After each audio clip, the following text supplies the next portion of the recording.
तो दोस्तों, आज हम करने चल रहे हैं आपके गोधुली के गद्य खंड से दूसरे पाठ को, जिसका नाम है विष के दांत। विष के दांत।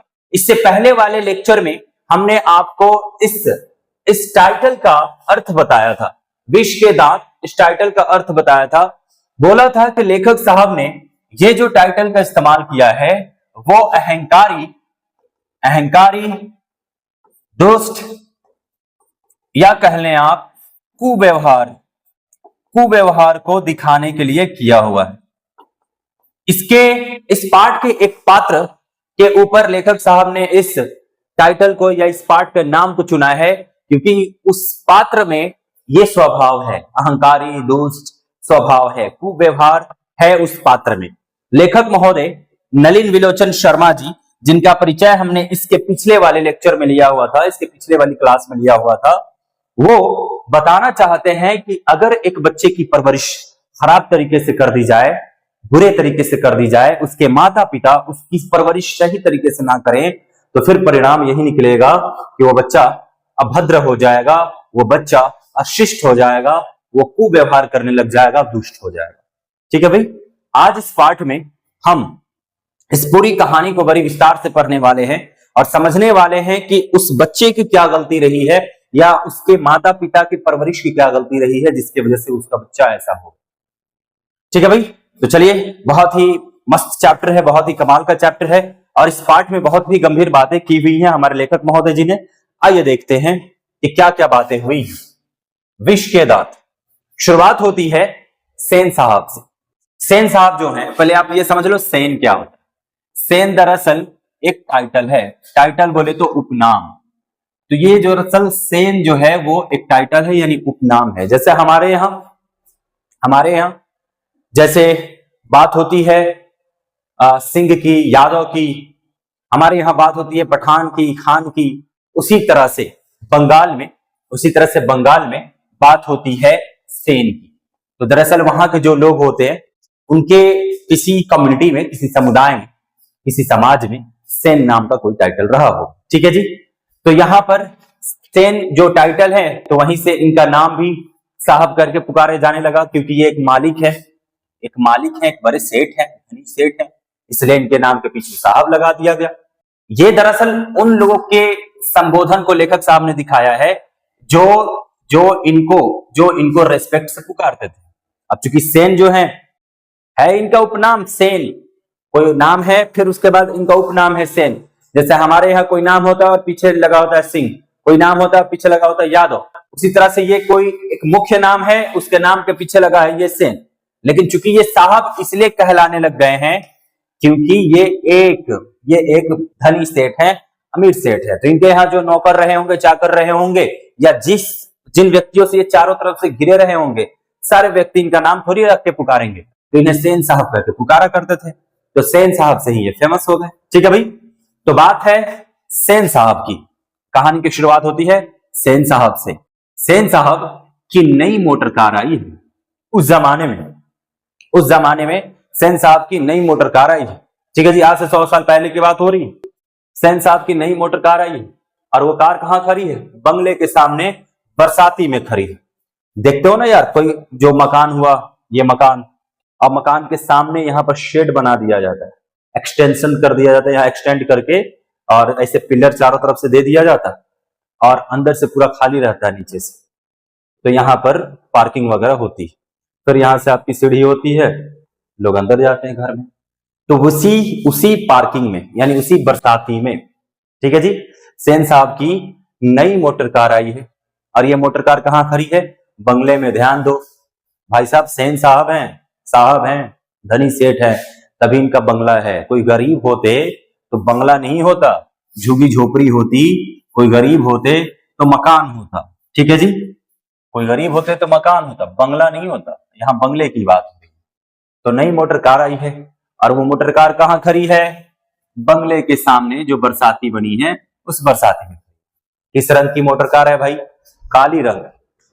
काले रंग की मोटर कार है, बिल्कुल चमचमाती, एकदम चमक रही है, इतनी शाइन कर रही है कि उसमें अपना चेहरा देख, बिल्कुल चमचमाती हुई मोटर कार है।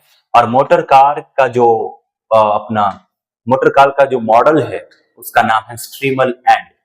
तो स्ट्रीमल एंड मोटर कार है, या स्ट्रीमल एंड एक कार की मॉडल का नाम है। जैसे आप आज देख लो फॉर्च्यूनर, जैसे आप देख लो स्कॉर्पियो, ये मॉडल का नाम है। कंपनी है स्कॉर्पियो की महिंद्रा, फॉर्च्यूनर की टोयोटा, लेकिन यहां पर भी एक स्ट्रीमल एंड एक कार का नाम दिया गया है। तो दरअसल सेन साहब जो हैं उन्होंने एक नई मोटर कार खरीदी है।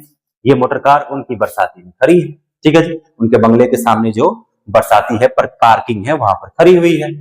कार बिल्कुल काले रंग की है, एकदम चमचमाती हुई, और कार के मॉडल का नाम है स्ट्रीमल एंड, ठीक है भाई। और देखने के बाद कार को जब देखते हैं तो ऐसा लगता है कि जो कोयल है वो घोंसले में कि अब उड़ जाए। देखने के बाद उस कार को, काली सी कार को देखने के बाद ऐसा लगता है कोई खूबसूरत कोयल सी है और अभी अभी घोंसले से उड़ान भरने को बेताब है। एकदम अभी अभी वो निकल जाए और निकल कर उड़ान भर ले। इतनी अच्छी, इतनी आकर्षक, इतनी चमचमाती हुई लग रही, ठीक है जी। तो सेन साहब की जो कार है वो एकदम काली कोयल जैसी प्यारी सी सुंदर सी लग रही है, और इतनी उतावली भी कि वो अब जैसे घोंसले से निकलकर उड़ पड़े सड़कों पर, ठीक है जी, दौड़ पड़े सड़कों पर। सेन साहब की इस कार पर नाज है, सेन साहब को अपने इस कार पर नाज है। नाज होने का मतलब होता है गर्व होना। तो सेन साहब को अपने इस कार पर नाज है, मतलब कि गर्व है। उन्हें लगता है कि भाई साहब उन्होंने एक बहुत बड़ी उपलब्धि हासिल कर ली, उन्होंने एक बहुत बड़ी उपलब्धि हासिल कर ली, बहुत बड़ी उनके पास कोई संपत्ति आ गई, बहुत बड़ी संपदा आ गई। तो सेन साहब को जो था उन्हें अपने मोटर कार पर नाज था, गर्व था। क्या हम जो खरीदे हैं हमारे जैसा है किसी के पास, ये वाला गर्व, ये वाली फीलिंग। तो सेन साहब को अपने मोटर कार पर नाज है। बिल्कुल नई मॉडल है, अभी अभी आई, मार्केट में लॉन्च हुई, ठीक है जी। जैसे स्कॉर्पियो क्लासिक बहुत पहले से चल रही थी, और अभी अभी जो 2021-22 में आई है वो स्कॉर्पियो एन है, स्कॉर्पियो की नई मॉडल, जिसको बिग डैडी कहा गया एसयूवी का, ठीक है जी। उसी प्रकार अभी फॉर्च्यूनर की नई मॉडल आने वाली है, ठीक।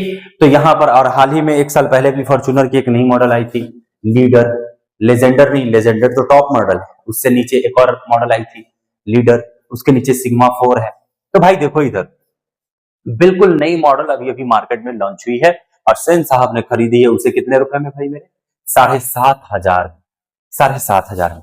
भाई से आप सुनकर हंस मत देना, मैं अभी की बात नहीं कर रहा, अभी 2026 में ये 7,500 खुद ही बस 20-25-30 लाख का रकम हो गया होगा, उतना मूल्य बराबर हो गया होगा।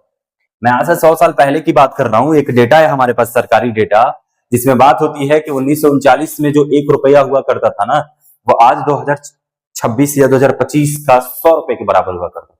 आप सोचो 2026 या 25 का 100 रुपए के बराबर होता था, और हम भी उसी के आसपास की बात कर रहे हैं, आज से 100 साल पहले की बात कर रहे हैं। तो वहां पर 7,500 रुपए की कीमत आप समझ सकते हो कितना होगा, आज के 20-25-30 लाख के बराबर होगा, ठीक है। तो सेन साहब ने जो नई कार खरीदी, जिसका मॉडल का नाम था स्ट्रीमल एंड, वो कितने में खरीदी है भाई? 7,500 में। जी हाँ, 7,500 में उन्होंने नई कार खरीदी। काला रंग, अभी बात बोला तो हमने ऊपर, रंग कैसा कार की? काली।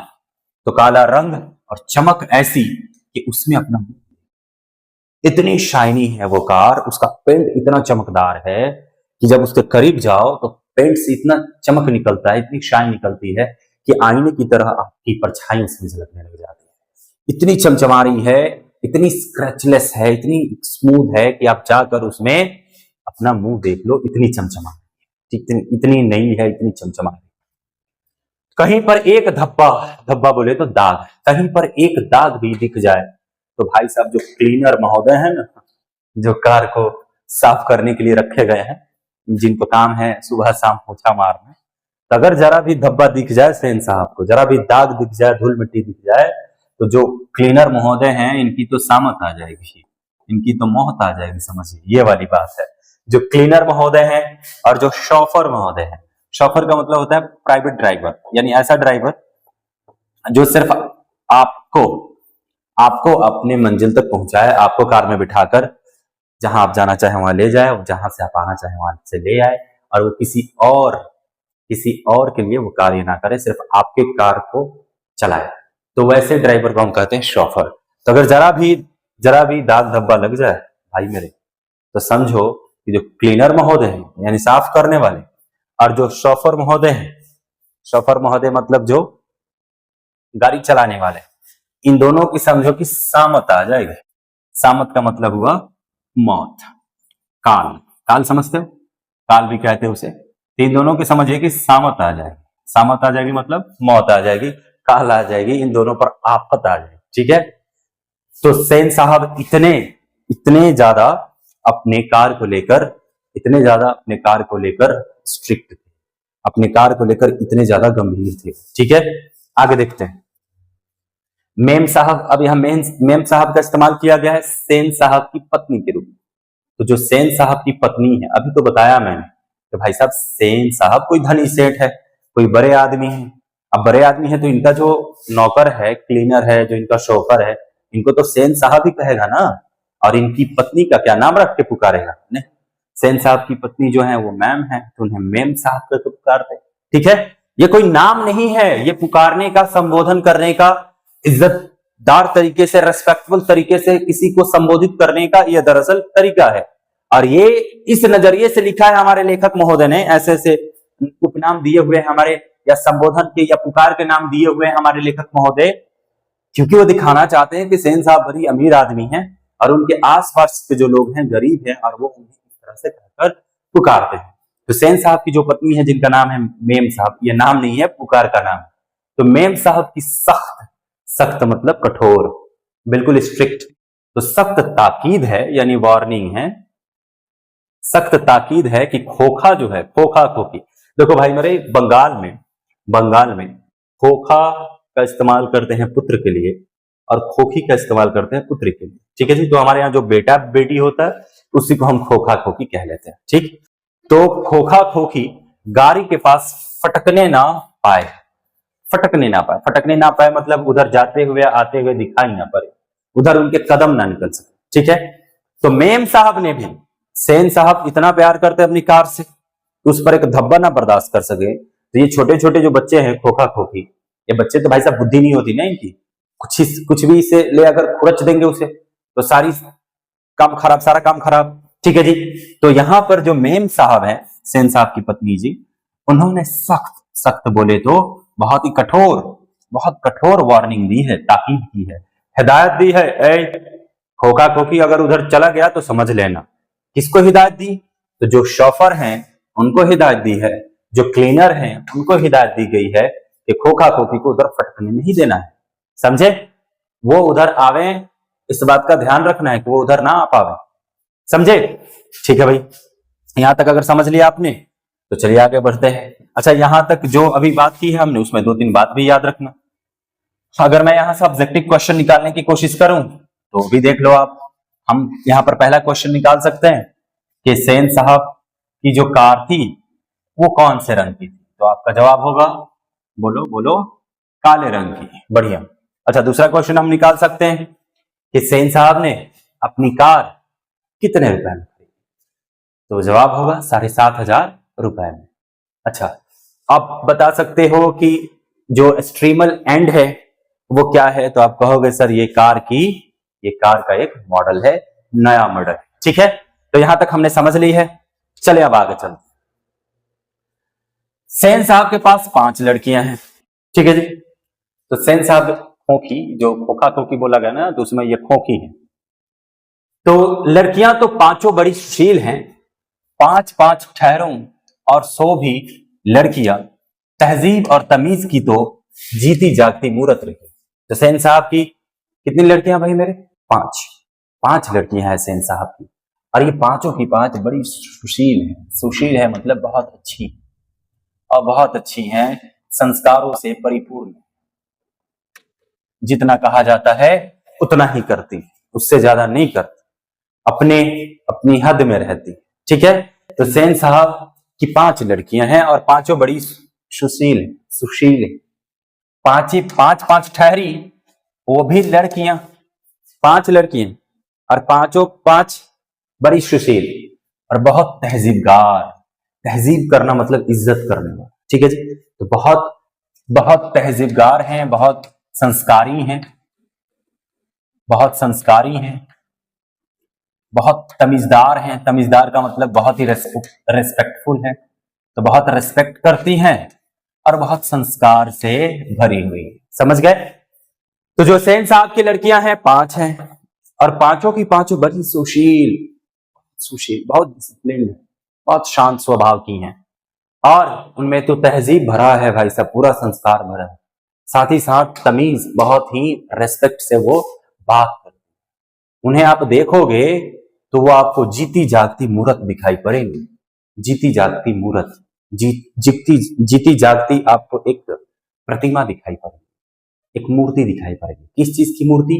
तो संस्कारों की मूर्ति। किस चीज की मूर्ति? तो उसको कह सकते हैं हम तमीज की मूर्ति, यानी इज्जत की मूर्ति। ठीक, तो सेन साहब की लड़कियां ऐसी थी। मिस्टर और मिसेस सेन, अब यहां वही बात है जो आपने उधर सेन साहब और मेम साहब कह के समझा है, जो आपने उधर सेन साहब और मेम साहब कह के समझा है, उन्हीं के लिए मिस्टर सेन और मिसेस सेन का इस्तेमाल किया हमारे लेखक साहब। अब लेखक साहब अपने नजरिए से यह बात कह रहे हैं, मिस्टर सेन और मिसेस सेन, ये लेखक साहब के नजरिए से बात हो रही है, और सेन साहब मेम साहब ये नौकरों के नजरिए से बात हो रही है। जो सेन साहब के आसपास लोग घिरे हैं वो सेन साहब को सेन साहब और उनकी पत्नी को मेम साहब कह के पुकारते हैं, लेकिन लेखक ने अपने दृष्टि से, अपने नजरिए से मिस्टर सेन कहा है और मिसेज सेन कहा है, यानी सेन साहब की पत्नी। कोई दिक्कत समझ में आ रही है? तो भाई समझना है। तो देखिए इधर ये जो लड़कियां रही हैं तहजीबदार रही हैं, यानी संस्कारी रही हैं, तमीजदार रही हैं, यानी बहुत ही रेस्पेक्ट करती हैं, और इन दोनों, ये दोनों जो खूबियां हैं वो आपको सेन साहब की लड़कियों में जीती जाती दिखाई पड़ेगी। मिस्टर और मिसेस सेन ने उन्हें क्या करना चाहिए यह सिखाया हो या नहीं, क्या नहीं करना चाहिए इसकी उन्हें तालीम दी है। समझे? सेन साहब ने, उनकी पत्नी ने ये नहीं सिखाया हो अपनी बेटी को कि ये करो, वो करो, ये करो, तो क्या करना हो भले ये ना सिखाया हो, लेकिन क्या नहीं करना है, ये नहीं करना, तुम क्या नहीं करना है, ये बहुत ही अच्छे से सिखाया है सेन साहब और उनकी पत्नी ने। किनको सिखाया है? अपनी 5 बेटियों को तालीम दी है। तालीम दी है बोले तो शिक्षा दी। तो सेन साहब और उनकी पत्नी, इन दोनों लोगों ने अपने 5 बेटियों को बहुत ही हिदायत से पाला पोसा है। क्या नहीं करना है ये बात पहले सिखाया, भले क्या करना है ये सिखाया हो या नहीं। ठीक है? लड़कियां क्या है? कठपुतलियां हैं। देखें लेखक साहब कैसे ताना मार रहे हैं, लेखक साहब कैसे ताना मार रहे हैं। लड़कियां क्या है? कठपुतलियां। कठपुतली समझते हो भाई? काठ की पुतली, पुतली बोले तो टॉय, जैसे गुड़िया, वो खिलौना नहीं होता डॉल, तो उसी डॉल को कहते हैं पुतली। तो लड़कियां क्या है? कठपुतली हैं, यानी काठ की पुतली हैं। और पहले वो खेल हुआ करता था कि उंगली में धागा फंसाकर, और वो लकड़ी के खिलौने होते थे, और उसे उंगली से नचाओगे तो वो जैसे आपके इशारों पर नाच रहे हैं। ठीक है जी? तो उसी रूप में लेखक साहब ने इस शब्द का प्रयोग किया है कि लड़कियां क्या है? वो तो कठपुतलियां हैं। हाँ जी? और उनके माता पिता को इस बात पर गर्व है। लो, माता पिता इस बात पर खुश होते हैं कि मेरी लड़की को मैं कहता हूं बैठो तो बैठ जाती है, कहता हूं खड़ा हो तो खड़ा हो जाती है। एक शब्द हमारे विपरीत वो नहीं करती है हमारी लड़की। और इस बात को लेकर सेन साहब खूब गर्व से कहते हैं, फूले नहीं समाते हैं जैसे ये कोई तारीफ की बात। अपनी लड़कियों को इन्होंने कठपुतलियां बना रखा है, उंगलियों पर ये लोग नचाते हैं। तो लेखक साहब भी ताना मारते हुए व्यंग भरे अंदाज में कहते हैं, आलोचनात्मक दृष्टि से कहते हैं कि अरे लड़कियां क्या है? कठपुतलियां ही तो हैं, जैसे कहोगे वैसे करेंगे, वो विरोध थोड़ी करती, जैसे कहोगे वैसे सर झुकाए करती रहेंगी। तो लड़कियां क्या है? कठपुतलियां हैं। और उनके माता पिता यानी सेन साहब को मिसेस सेन को इस बात पर गर्व है। ठीक है भाई? आगे देखें, वे कभी किसी चीज को तोड़ती फोड़ती नहीं है। अब लड़कियों को चूंकि हिदायत दी जाती है बहुत ज्यादा, सेन साहब, मिस्टर सेन और मिस सेन ने अपनी लड़कियों को हिदायत दी है कि ये नहीं करना है, वो नहीं करना, ये हो गया तो समझ लेना, वो हो गया तो समझ लेना। अब ये चूंकि हिदायत बहुत ज्यादा दी गई है, तो इनकी लड़कियां कभी भी स्वतंत्र रूप से खेलती कूदती नहीं है और डरी डरी सहमी सहमी रहती हैं। इसका परिणाम हुआ कि भाई साहब वो कुछ तोड़ती फुरती नहीं है, वे दौड़ती हैं, खेलती भी हैं। लड़कियों की बात कर रहे हैं, वे दौड़ती हैं, खेलती भी हैं, लेकिन सिर्फ शाम के वक्त। और चूंकि उन्हें सिखाया गया है कि ये बातें उनकी सेहत के लिए जरूरी है, इसलिए वो थोड़ी बहुत खेल भी लिया करती, समझे। लड़कियां कुछ तोड़ती फुरती, एकदम तमीज से रहती हैं। अब ऐसा नहीं है कि एकदम ही चुपचाप बैठी रहती हैं, नहीं, खेलती हैं। शाम में उन्हें मौका दिया जाता है खेलने के लिए, खेलती हैं, कूदती हैं, लेकिन शाम में समय से और एक सीमित समय में खेलकर और फिर अपना काम करने लग जाए। और ये भी इसलिए ताकि खेलना कूदना सेहत के लिए अच्छा होता है। ऐसी बात सेन साहब या मिसेस सेन जो है वो सिखा चुके हैं कि भाई देखो, खेलने से जो है वो सेहत ठीक रहता है। तो इस वजह से शायद लड़कियों को शाम में खेलने का मौका थोड़ा बहुत दे दिया जाता है, नहीं तो वो दिन भर बेचारी बंधन में बंधी रहती है, अपने आप को तमीज में, अपने आप को तहजीब में बांधे रखती, समझे। चलिए आगे देखते हैं। वे ऐसी मुस्कुराहट अपने होठों पर ला सकती हैं कि सोसाइटी की तारिकाएं भी उनसे कुछ सीखना चाहे तो सीख लें, पर उन्हें खिलखिलाकर किलकारी मारते हुए किसी ने सुना नहीं। देखो, लड़कियों को भाई सब गजब हाल है यार हमारे समाज में। लड़की अगर जोर जोर से हंस रही हैं तो फिर डांट पड़ जाती है कि ऐसे नहीं हंसना चाहिए, लड़की हो तुम, ऐसे नहीं बैठना चाहिए, लड़की हो तुम, ऐसे नहीं बोलना चाहिए, लड़की हो। हर बात में उन्हें ये याद दिलाया जाता है उनके अपने माता पिता के द्वारा, उनके घर वालों के द्वारा। समाज तो खैर छोड़ो, पड़ोसी तो खैर छोड़ो, बहुत दूर की बात। अपने ही घर में उन्हें डांट फटकार मिलती है कि ऐसे कौन हंसता है, लड़कियां ऐसे नहीं हंसती, ऐसे कौन बैठता है, लड़कियां ऐसे नहीं बैठती, लो कर लो बात इनसे। तो भाई साहब, लड़कियां जो है मुस्कुराती हैं और उनकी मुस्कुराहट को जो सोसाइटी की तारिकाएं हैं, यहाँ तारिकाओं का मतलब है तारने वाली, देखने वाली।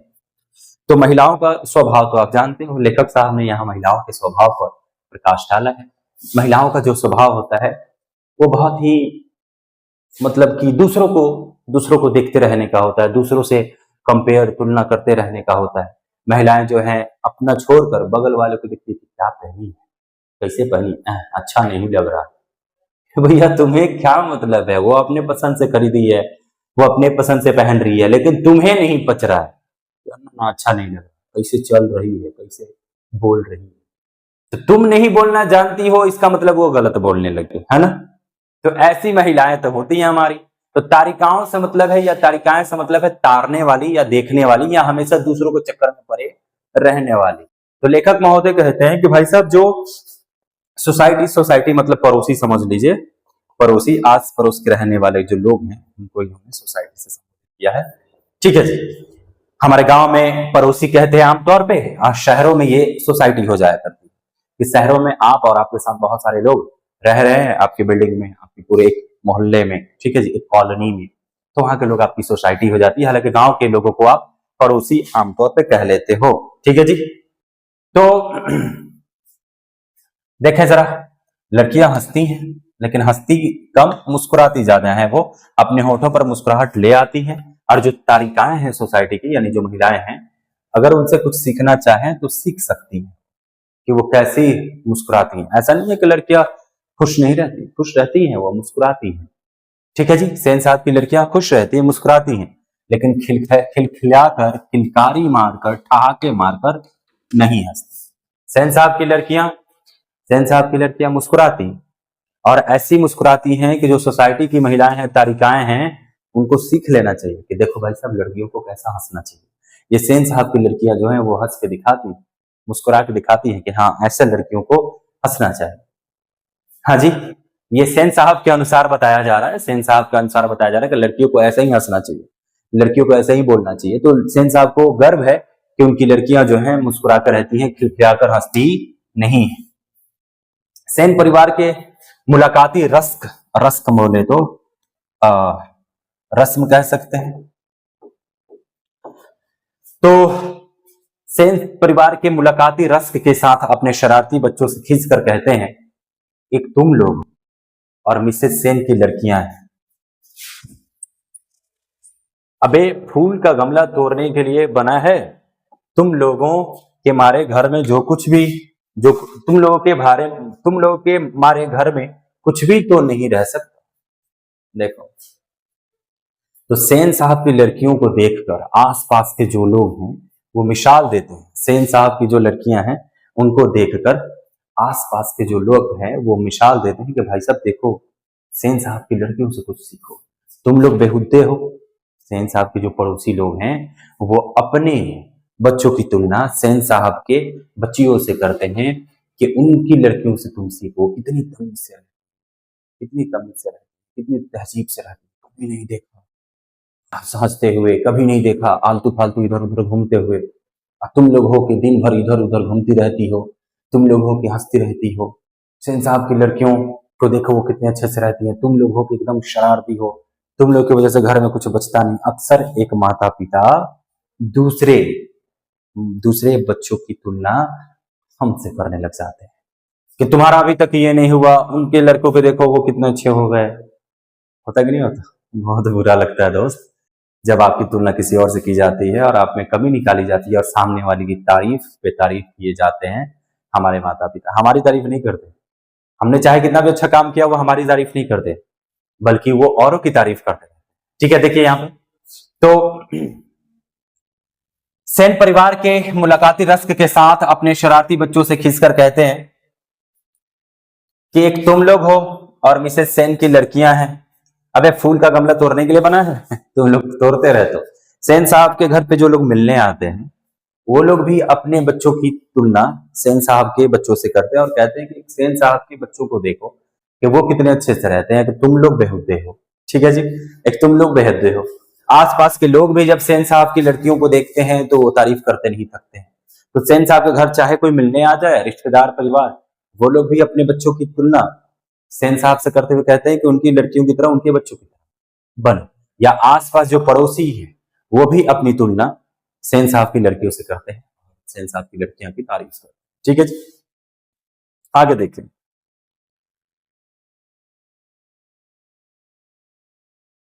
अब जहां तक सेन साहब या सेन परिवार की ही लड़कियों का सवाल है, तो उनसे मोटर की चमक दमक यानी रौनक को कोई खास खतरा नहीं था, लेकिन खोखा भी तो है। खोखा यानी बेटा। तो भाई साहब लड़कियां तो बहुत अच्छी, अभी लेखक महोदय ने बताया ना, लड़कियां तो बड़ी अच्छी, लड़कियों से कोई खतरा नहीं। मोटर कार को लड़कियों से कोई खतरा नहीं, क्योंकि वो तो बहुत तहजीबदार हैं, वो तो चुप चुप रहने वाली। मोटर कार को खतरा है तो घर में जो छोटा विलेन है, घर में जो छोटा है भाई साहब खोखा यानी सेन साहब का पुत्र, उससे खतरा। खोखा जो एक ही है, सबसे छोटा है। खोखा ना उम्मीद बुढ़ापे की आंखों का तारा है। यह नहीं कि मिसेस सेन अपना और बुढ़ापे का कोई ताल्लुक किसी हालत में मानने को तैयार हो, और सेन साहब को सचमुच बूढ़े लगते भी नहीं। ठीक है जी। तो लड़कियों से तो कार को किसी को खतरा है नहीं, लड़कियों से तो कार का को खतरा है नहीं। खतरा है घर में छोटा जो बारूद है उससे, खोखा से। अब ये खोखा साहब जो था, ये जो खोखा था, ये सेन साहब के 5 लड़कियों के बाद पैदा हुआ। सेन साहब की 5 लड़कियां पहले हुई और सबसे आखिरी में जो पैदा हुआ वो खोखा पैदा हुआ। खोखा का पैदा होना, आप ये सोच लो भाई मेरे, कि सबसे आखिरी में जो पैदा हुआ है वो खोखा पैदा हुआ है। और खोखा देखो इधर, ना उम्मीद बुढ़ापे की आंखों का तारा। अब सेन साहब, मिसेस सेन, मिस्टर सेन, अब ये दोनों लोग बूढ़े हो गए थे।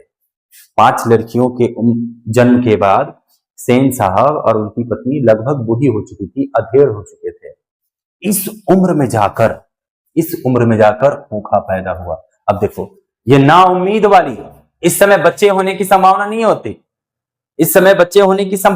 इस उम्र में।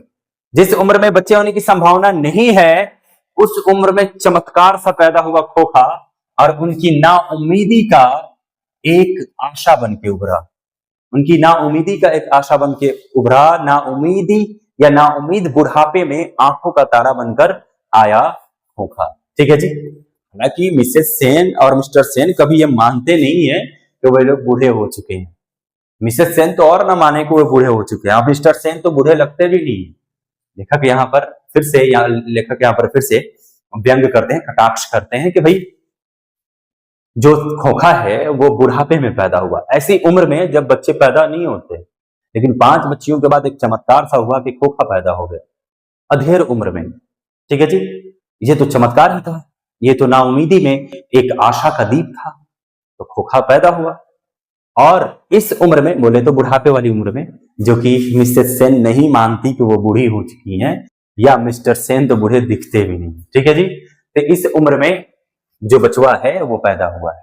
लेकिन मानने लगने की बात छोड़िए, हकीकत तो यह है कि खोखा का आविर्भाव तब जाकर हुआ था। आविर्भाव यानी जन्म, अवतार, पैदा, आगमन।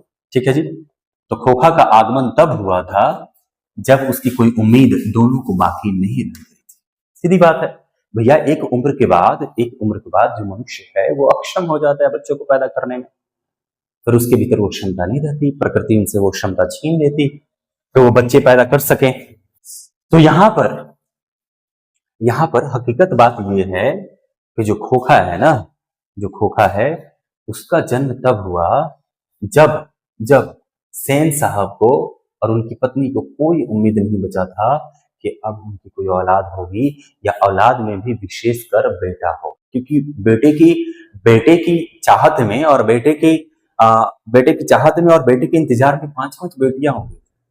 ऐसा देखना, ऐसा सेन साहब तो ये खैर काल्पनिक कहानी है, ऐसा हकीकत में आपको देखने को मिलेगा। हमारे आसपास के घरों पर आप नजर डालोगे, अपने गांव पे आप नजर डालोगे तो आप पाओगे कि बेचारे कई ऐसे दंपति यानी पति पत्नी, तो कई ऐसे दंपति हैं जिनके पास सिर्फ बेटियां ही बेटियां हैं, 5-5, 6-6 बेटियां हो गई। क्यों? बेटे के इंतजार, बेटे की तलाश में हर बार चाहत रही है कि बेटा पैदा हो, लेकिन बेटी ही पैदा हो जा रही है, तो 5-5, 6-6 बेटियां हो गई। तब कहीं जाकर एक बेटा पैदा होता है या नहीं भी होता है, तो अंत में निराश होकर छोड़ देते। ठीक। तो यहाँ पर उम्मीद नहीं बची थी। बेटे के इंतजार में सेन साहब और उनकी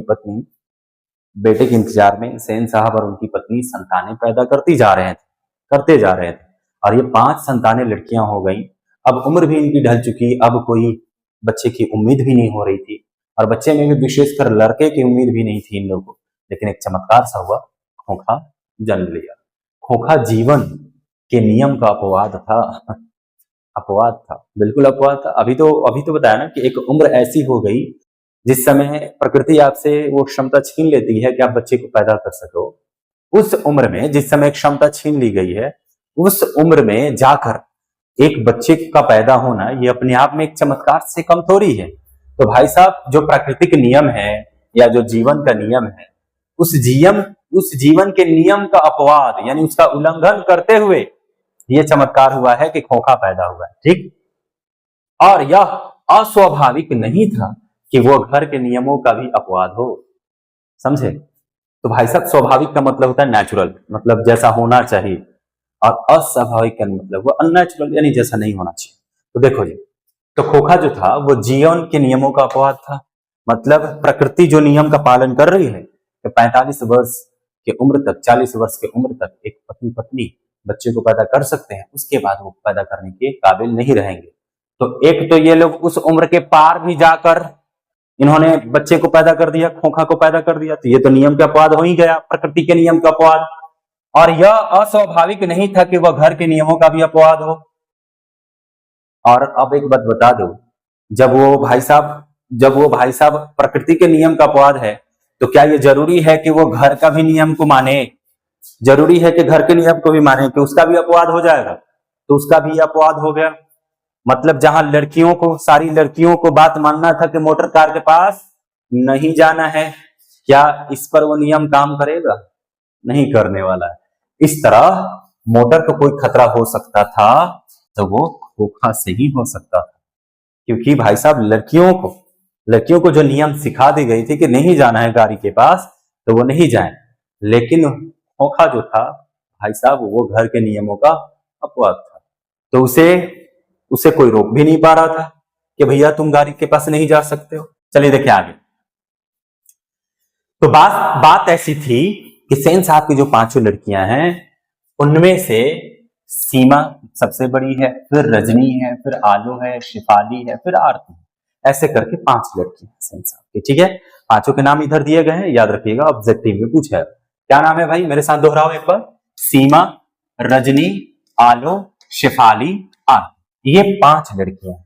तो सेन साहब की जो 5 लड़कियां हैं, उनके लिए घर में अलग नियम थे। ठीक है, वही बात मैं कह रहा हूं कि सेन साहब की जो 5 लड़कियां हैं, उनके लिए घर में अलग नियम थे। उनके लिए जो नियम बनाए गए थे, वो नियम भाई साहब खोखा पर लागू नहीं होता था।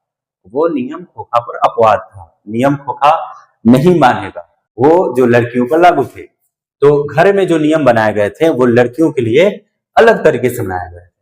दूसरी तरह की शिक्षा थी लड़कियों को, लेकिन जो खोखा था उसके लिए अलग से नियम बनाए।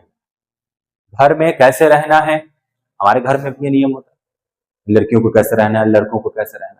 तो घर में कैसे रहना है, सेन साहब की जो 5 लड़कियां हैं, उनके लिए अलग नियम बना रखे गए थे, और जो खोखा है, जो लड़का है, उसके लिए अलग नियम। कहने के लिए तो सेनों का मतलब है भी, हम मत समझिए कि सेना यहां आप आर्मी की बात कर रहे हैं, नहीं। सेनों का मतलब मैंने बताया कि यहां पर जो सेन साहब हैं, उनके नाम में सेन लगा है, उनकी पत्नी के नाम में सेन लगा होगा, ये 5 जो बेटियां हैं, इन सब के नाम में सेन लगा होगा, क्योंकि सब उसी समुदाय से आ रहे हैं, उसी समाज से, उसी खानदान से आ रहे हैं। जो खोखा है उसके नाम में सेन लगा होगा। ये सब एक साथ मिलकर कई सारे सेन नहीं हो गए। जब एक साथ मिलकर कई सारे सेन हो गए, तो इस संदर्भ में लेखक साहब ने सेनों कहा है। ठीक है जी। तो सेनों का कहना था कि खोखा आखिर अपने बाप का बेटा ठहरा, उसे तो इंजीनियर होना है, समझे। तो जितने भी सेन थे, चाहे सेन साहब के रिश्तेदार हों, चाहे पड़ोसी हों, या हो सकता है कि घर के लोग हों, तो सारे लोग ये कहते थे कि जो सेन साहब है, या जो खोखा है, वो अपने बाप पर गया है। जो बड़ी गर्व होता है भाई, ये बड़ी गर्व होता है एक बाप को, तो उसका बेटा उसकी तरह निकला, या उसका बेटा उससे अच्छा निकला, तो बड़ी गर्व होता है एक बाप को। और एक बाप को ही बेटे की बड़ी इंतजार रहती है, जो उसके खानदान को, जो उसके विरासत को आगे बढ़ाए। ठीक है, तो बड़ी इंतजार रहता है एक बाप को उसके बेटे का। और यहां भी वही बात है, जो सेन थे, मतलब सेन साहब के रिश्तेदार लोग, बाकी सेन लोग, तो जो सेनों का कहना था कि खोखा जो है, यानी बेटवा, वो अपने बाप पे गया है, और उसे तो इंजीनियर बनना ही चाहिए। हो सकता है कि सेन साहब इंजीनियर रहे होंगे, तो उसे भी इंजीनियर बनना चाहिए, बेटवा को इंजीनियर बनना चाहिए। अभी से ही इसके लक्षण इंजीनियर बनने के लक्षण, या इंजीनियर होने के लक्षण, अभी से ही इसके लक्षण दिखाई पड़ते थे। इसलिए ट्रेनिंग भी उसे वैसे ही दी जा रही थी। समझ गए। सेन जो है, जो सेन लोग, उन सेन लोगों का मानना था कि खोखवा जो है वो अपने बाप पे गया है, सेन साहब पे गया है, तो उसको इंजीनियर होना चाहिए। और इंजीनियरिंग का जो लक्षण है, वो बचवा में अभी ये दिखाई दे रहा है। अभी ये कुछ तोड़ फोड़ खोल कस कर रहा है, वो उठा पटक कर रहा है। तो भाई साहब, लक्षण जो इंजीनियरिंग या इंजीनियर बनने के जो लक्षण थे, वो खोखा में अभी से ही दिखाई दे रहा है, और अभी से ही उसे ट्रेनिंग दी जा रही है। ट्रेनिंग का मतलब हुआ प्रशिक्षण। तो अभी से ही उसे प्रशिक्षण दी जा रही है, ट्रेनिंग दी जा रही है बचवा को। किसको? खोखा को अभी से ही ट्रेनिंग दी जा रही है। बात यह है कि खोखा के दुर्ललित, आप देख लीजिए ये शब्द, देख, दुर्ललित, ललित का मतलब होता है सुंदर, अच्छा, और दुर्ललित का मतलब हुआ खराब। ठीक है जी। तो बात यह है कि खोखा के दुर्ललित स्वभाव, यानी नेचर के अनुसार ही सेनों ने सिद्धांतों को भी बदल दिया था। ए भैया देख, लड़कियां कैसी थी? सुशील थी, संस्कारी थी, लड़कियां बहुत ही तहजीबदार थी। लेकिन जो लड़का था, बड़ी दुर्ललित, बड़ी अभद्र था, अशिष्ट था, बहुत गंदा व्यवहार करता था वो। ठीक है जी। तो सेन साहब ने क्या किया, या जो भी सेन रहे हैं, यानी घर में जितने भी सेन लोग रहे हैं, सभी लोगों ने अपने सिद्धांतों को बदल दिया था, अपने नियमों को बदल दिया था। वो नियम जो लड़कियों पर लागू तो होते थे लेकिन लड़कों पे नहीं, लड़कों पर क्या ही, कहीं लड़का तो था। वो नियम जो लड़कियों पर लागू होते थे लेकिन लड़का पे, ठीक है जी। तो सिद्धांतों को बदल लिया था। अक्सर ऐसा होता था कि सेन परिवार के दोस्त आते थे, सेन परिवार के जो भी दोस्त वगैरह थे वो आते थे, भड़कीले ड्राइंग रूम में बैठते थे। अब यहां देखो, भड़कीले का मतलब है कि बहुत बहुत सजाया हुआ, बहुत चटकदार और बहुत रंगीन कह लो, तो बहुत ही रंगीन, बहुत रंगीन ड्राइंग रूम। ड्राइंग रूम का मतलब होता है घर का वो हिस्सा जहां पर लोग बैठते हैं, बातें करते हैं, ठीक है। तो ड्राइंग रूम का मतलब हुआ ये नहीं कि वहां बैठ कर ड्राइंग करना है, ड्राइंग रूम का मतलब है बैठ के वहां पर बातें करना, ठीक है। जैसे घर में अलग अलग हिस्से होते हैं और अलग अलग हिस्सों का अलग नाम रख दिया जाता है। कहीं पर आप किचन कह देते हो, कहीं पर आप बेडरूम कह देते हो, तो कहीं किसी को आप बालकनी कह देते हो, तो किसी को आप किसी को आप ड्राइंग रूम कह देते हो। तो ड्राइंग रूम का यहाँ मतलब हुआ, ड्राइंग रूम का यहाँ मतलब हुआ कि वो घर का वो हिस्सा, कमरे का वो हिस्सा या घर का वो हिस्सा जहां पर लोग बैठकर बातें करते हैं, ठीक है जी। तो ऐसा है कि सेन परिवार के दोस्त जब भी आते थे, सेन परिवार के दोस्त जब भी आते थे तो भड़कीला सा ड्राइंग रूम में बैठाया जाता था उन्हें, यानी रंगीन ड्राइंग रूम में बैठाया जाता था उन्हें। और बातचीत के विषय में बातचीत के विषय से यह मतलब है टॉपिक। बातचीत का जो टॉपिक होता था अगर उसमें कमी होने लग जाए तो बात किस पर निकल आएगी कि किसका लड़का क्या करेगा। ये अक्सर होता है, हमारे जो गार्जियन होते हैं अक्सर करते हैं, जो हमारे माता पिता होते हैं अक्सर करते हैं। कहीं बात होते रहती है और जब बातचीत के मुद्दे में कमी हो जाएगी, जब बात जैसे कि खत्म हो रही है, तो फिर बात की कांटा या बात का सुई घूम जाएगा उनके बच्चों की, कि किनका बच्चा क्या कर रहा है, किनका बच्चा क्या है, कौन बिगड़ गया, कौन बन गया, कौन क्या कर रहा है। बस यही सब उल्टी सीधी बातें करने लग जाएंगे। तो जैसे ही बात के विषय में कमी आती थी, सभी लोग क्या करते थे भाई साहब, सभी लोग मिलकर फिर ये बात पर चर्चा करने लग जाते थे, बहस करने लग जाते थे कि किसका लड़का क्या करेगा। समझे, इस बात पर बहस होने लग जाती थी कि किसका लड़का क्या करेगा, ठीक है भाई। तब सेन साहब तब जो थे वो बड़ी मौलिक था और दूरंदेशी के साथ, बड़ी मौलिकता और दूरंदेशी मतलब दूर तक देखने वाले को दूरंदेशी, या दूर तक अनुमान लगाने वाले को दूरंदेशी कहते हैं, ठीक है जी। और मौलिकता का मतलब हुआ मूल रूप से, ओरिजिनल रूप से, जैसे वो सब कुछ जानते ही हो। तो बड़ी मौलिकता और दूरंदेशी के साथ फरमाते थे मतलब फरमाते थे कि यह तो अपने लड़कों को अपने ढंग से ट्रेंड करेंगे, या तो अपने लड़कों नहीं, यहाँ लड़का है भाई, या ये तो अपने लड़के को अपने ढंग से ट्रेंड करेंगे मतलब अपने ढंग से उसे ट्रेनिंग देंगे, प्रशिक्षण देंगे, अपने ढंग से ट्रेंड करेंगे। क्या कर रहे हैं, आजकल की पढ़ाई लिखाई तो फिजूल है, वह तो उसे अपनी तरफ बिजनेसमैन या इंजीनियर बनाना चाहते हैं। अब देखिए ना, सेन साहब कहते हैं कि लोखा नहीं है, यहाँ खोखा है। सेन साहब कहते हैं कि खोखा 5 साल का हो रहा है और उसे किंडर गार्डन में डालने की बात कही जाती है। लोग कहते हैं कि किंडर गार्डन में डाल दीजिए। मैं कहता हूँ ये बेकार है किंडर गार्डन में डालना। कारखाने में बढ़ई को बुला रखा है मिस्त्री को, उसको कहते हैं कि आधे 1 घंटे दो, और सेन साहब वहां खोखा है वहां पे ठोके पीठी बजाए और यहाँ से वो सीख जाए, ठीक है भाई। तो अक्सर ऐसा है कि बात कही जा रही है कि जब भी ये सारे लोग इकट्ठे होते हैं और बात चलती है, चर्चा चलती है, तो इधर उधर की बात कर लिया और जब सारी बातें खत्म हो गई तो फिर अब ये बात शुरू हो जाती है कि किसका लड़का क्या करेगा, ठीक है जी, क्या बनेगा। तो सब लोग अपना अपना बताते हैं कि हम अपने लड़के को ये बनाएंगे, हम अपने लड़के को वो बनाएंगे। सेन साहब बड़ी गर्व से कहते हैं, बड़ी उठला के कहते हैं कि यार हम तो अपने लड़का को इंजीनियर बनाएंगे, ठीक है, हम तो अपना लड़का को इंजीनियर बनाएंगे। अभी देखो खोखा 5 साल का हो गया और कई लोग मुझे सलाह दे रहे हैं कि उसको किंडर गार्डन में काहे नहीं डाल। किंडर गार्डन छोटे बच्चों का स्कूल होता है, जहां पर प्ले स्कूल कह सकते हैं, जहां पर वो जाते हैं, खेलते कूदते हैं और खेल में ही, नाच गाने में ही कुछ सीखते हैं। तो किंडर गार्डन में क्यों नहीं डाल देते? किंडर गार्डन में डाल देंगे तो बच्चा पढ़ेगा।